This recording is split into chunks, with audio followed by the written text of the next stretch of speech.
माहुली लघु वित्त वित्तीय संस्था लिमिटेड से एगो कर्मचारी आवश्यकता संबंधी वैकेंसी आयल बा। हमें विभिन्न तरह के वैकेंसी में पद में माहुली लघु वित्त वित्तीय संस्था लिमिटेड से एगो वैकेंसी आयल बा कर्मचारी आवश्यकता संबंधी। हमें बहुत तरह के लगी कर्मचारी खोलले बा में अपने लोगन फॉर्म भर सकतानी। ठीक बा। इ नेपाल राष्ट्र बैंक से घर भर के इजाजत प्राप्त करके राष्ट्रीय स्तर में काम करते आयल बा। एक रजिस्टर कार्यालय अग्नि साई कृष्ण सवारन 6 महुरी सप्तरी बा। फोन नंबर एक 0314110005 बा। लास्ट में एक बार फोन नंबर बा एक लास्ट में मात्र 5 के जगह पर 6 कर देवे से वही नंबर बा। फैक्स नंबर एक हो गल 0314110008 हो गल। ई हो गल एक केंद्रीय कार्यालय और फोन नंबर और जानकारी लेवे के तनी तो ई नंबर में संपर्क कर सकतानी। अब चल जाओ वैकेंसी तरफ। प्रकाशित मिति 1/2077 10 महीना 7 गते प्रकाशित होल बा। ठीक बा। एमे कर्मचारी आवश्यकता संबंधी मांग कइले बा। ठीक बा। एकर केंद्रीय कार्यालय प्रदेश कार्यालय तथा अनुगमन कार्यालय के लगी कर्मचारी चाहिए वही के लगी वैकेंसी खुलैले बा। एमे जौन ग्रामीण क्षेत्र में जौन व्यक्ति बा इच्छुक काम करे के ओकनी के फॉर्म भर के जागिर एमे खा सकता। एमे फॉर्म भरे ला नेपाली नागरिकता होके पड़ल।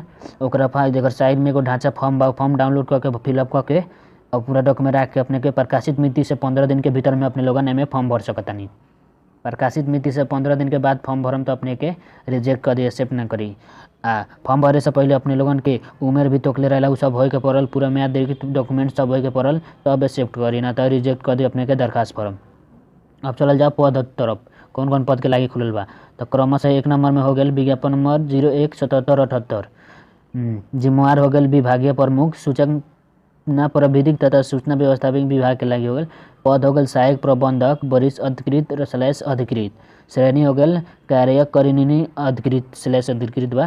ठीक बा। एमे कितना योग्यता चाहिए पढ़ल लिखल तो एमे सूचना विषय लेके बैचलर पास होए के पड़ल र बैंक तथा वित्तीय संस्था में सॉफ्टवेयर संबंधी 2 वर्ष काम करे के अनुभव होए के पड़ल।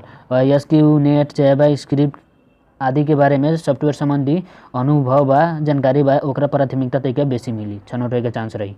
अब 2 नंबर में चलल जाब 020778 विज्ञापन नंबर हो गल।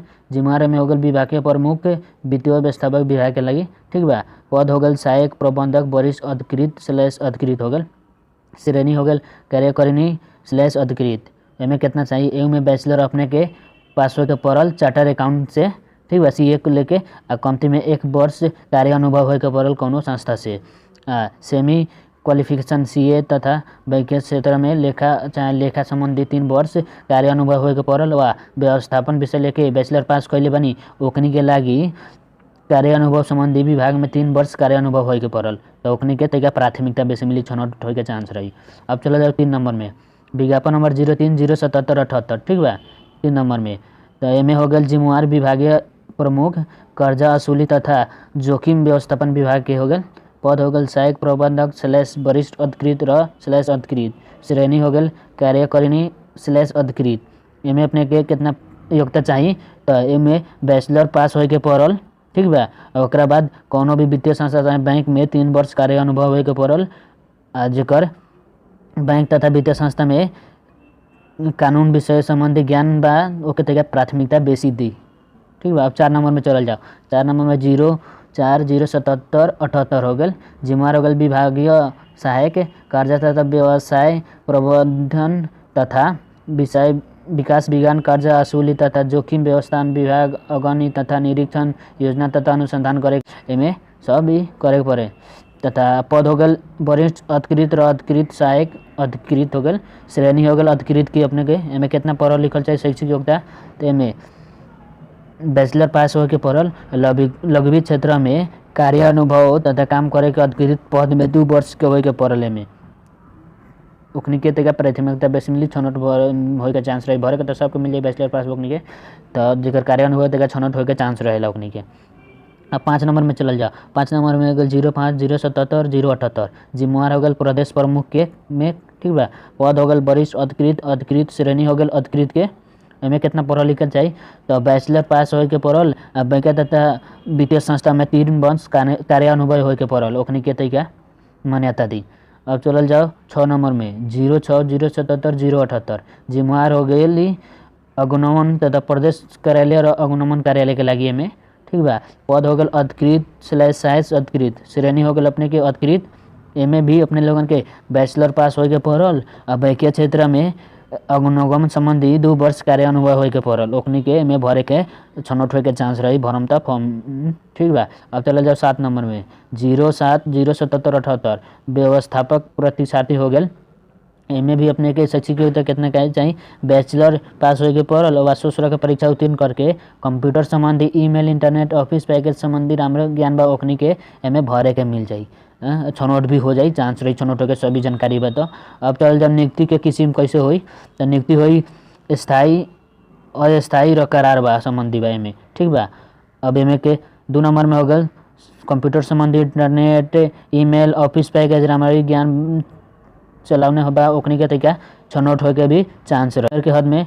तो कार्यकारिणी श्रेणी के लगी 25 वर्ष से 45 वर्ष के बीच में रहे के पड़ल, ना उससे कम ना उससे बेसी होए के पड़ल, ठीक बा। अधिकृत श्रेणी र व्यवस्थापिका परीक्षार्थी के लगी 21 वर्ष पूरा होके 40 वर्ष के बीच में होए के पड़ल।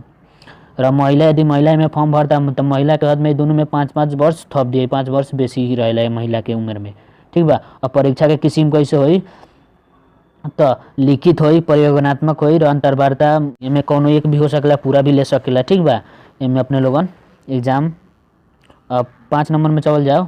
अब व्यवस्थापक परीक्षार्थी बाहेक सबके 1 वर्ष रही और व्यवस्थापक परीक्षा के लगी 6 महीना के रही। ओकरा बाद नियुक्ति पत्र अपने के मिल जाई, सफल काम करतानी बढ़िया से। तो अब 6 नंबर में चली काम गर्नु पर्ने स्थान कहाँ काम करल जाए हमी के, तो विज्ञापन नंबर 1 और 4 के बा जवन उ संस्था के केंद्रीय कार्यालय विभाग में काम करल जाई। अब विज्ञापन नंबर 05 देखी 06 समय बा जवन उ वित्तीय संस्था के प्रदेश कार्यालय में काम करी अथवा अनुगमन कार्यालय। र विज्ञापन नंबर 7 के जवन बा उ संस्था के केंद्रीय कार्यालय लगायत अन्य कार्यालय में भी काम करे के खटाई, ठीक बा। ये सब हो गल कहाँ खटाई।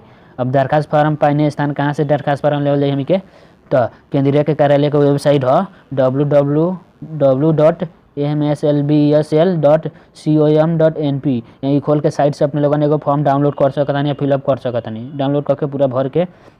अब आवेदक दिन अंतिम मिति कहिया तक ले बा, कहिया तक ले कार्यालय में बुझावल जाई, तो 2077 10 महीना 21 गते के कार्यालय समय भीतर में अपने लोगन फॉर्म जाके बुझा सकत रहन। ना तो ओकरा बाद 21 गते के बाद 22 गते बुझाम तो फॉर्म अपने के एक्सेप्ट ना करी, रिजेक्ट कर दी, ना ली, ठीक बा। तलब तो सुविधा कैसे मिली, तो संस्था के नियम अनुसार जौन जौन बा उ तलब सब मिली। अब आवश्यक कागजात कथी चाहिए में फॉर्म भरेला, ठीक बा। तो उ सब सुनल जाओ।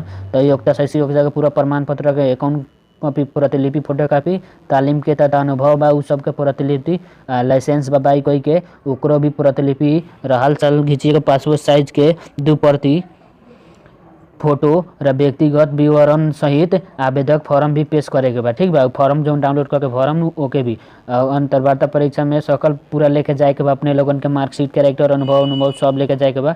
अब अपने लोगन ऑनलाइन मार्फत आवेदक देवे के चाहता नहीं तो ओकर साइट भी देले बा यहाँ कार्यालय के में, यहाँ 4.ymachiu@gmail.com बा। ऐसे अपने लोगन सेंड कर सकता नहीं, ऐसे भी फॉर्म भर सकता नहीं ऑनलाइन। यदि केंद्रीय कार्यालय नजदीक बा तो जाके कार्यालय में बुझा सकता नहीं।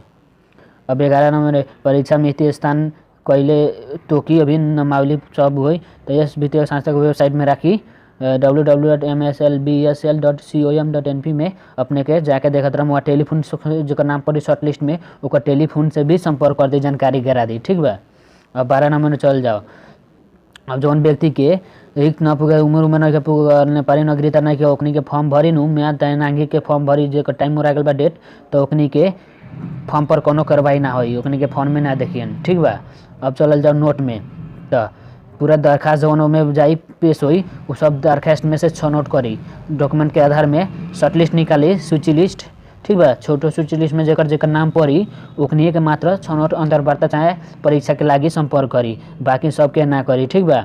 अब आवेदक सब ही रद्द करे के एक्सपीरी करे के सब ही सब संस्था पर निर्भर रहेला। तो यह वैकेंसी महौली लघु वित्त वित्तीय संस्था लिमिटेड के अपने लोगों ने में फॉर्म भर के जागीर खा सक